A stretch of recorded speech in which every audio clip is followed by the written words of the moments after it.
Hi class, let's take a look at example 3. In an example 3, we're going to be solving systems by a specific method, and this is the substitution method.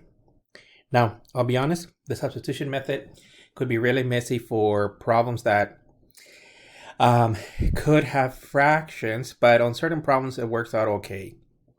Also, for larger systems, the substitution method may not be the optimal way to solve systems since it could get really messy. And here's the basic summary.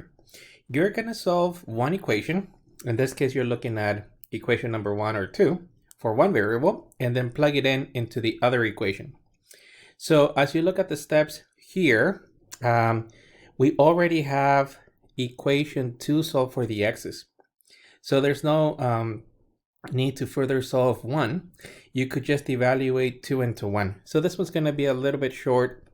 And let me just write out what we're evaluating. So evaluate, and keep in mind that this is equation 2, which is x is equal to y plus 2 into equation number 1. And equation 1 says x plus y is equal to 6. So keep in mind that you're plugging in an entire equation. So in this case, your x value, it's going to now become y plus 2.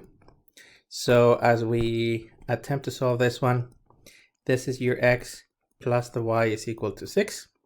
And then x is now y plus 2 plus y is equal to 6. Or y plus 2 plus y is equal to 6. And combining like terms, in this case, we're combining the y's. We will end up with 2y plus the values of 2 is equal to 6. Let me put the y's in one. Actually, let me put the constants in one side of the equation. So subtract 2. In this case, subtract 2, subtract 2. And this is going to give us the values of 2y is equal to 4. And then it's almost solved. At this point, divide by 2, divide by 2. So your y value is 2. Now, we're not done yet.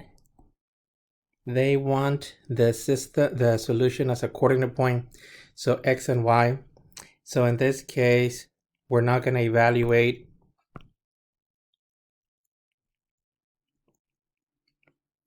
y is equal to 2 into equation 1. Actually, wait, into equation 2. So into equation 2. And equation 2 says x is equal to the values of y plus 2. So this is the one that was already solved for. And keep in mind that we already have the y value of 2. That's going to be plugged in there. So we're looking at your x value of y plus 2, or x is equal to 2 plus 2, or x is equal to 4.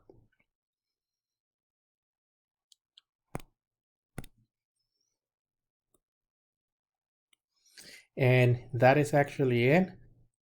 Our actual solution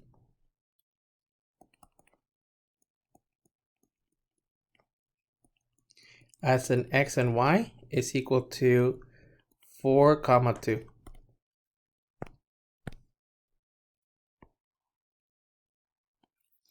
So the basic idea is you solve one equation for one variable and then plug it into the other one. The steps here go a little bit more in detail in terms of checking your solutions. What you could do here is check your solutions by using decimals. So let me put them into decimals. So give me just a second. Let me expand this.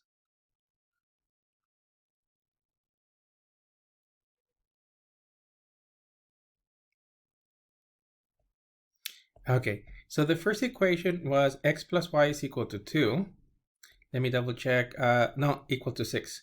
So x plus y is equal to 6. Our second equation was x is equal to y plus 2. So here we're looking at x is equal to y plus 2. And let me try to get the entire system. The solution that we found algebraically was 4, 2. So in this case, 4, 2. And let me make that red and label it. As you can see, let me zoom out a little bit further.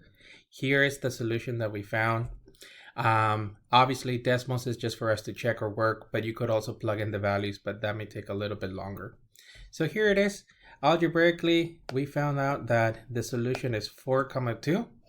If we were be graphing and using technology, that is your solution. So for these problems, you will be tested on the method. Make sure that it's clear. Substitution method, you pick one equation, you solve. In this situation, the equation 2 was already solved for, and then you plug it into the other equation. And as I mentioned earlier, it's okay for 2x2s and if we don't have fractions, but if it were to have fractions, this method turns out to be really messy. So not the best option for messy problems, but for this one, it works out nicely.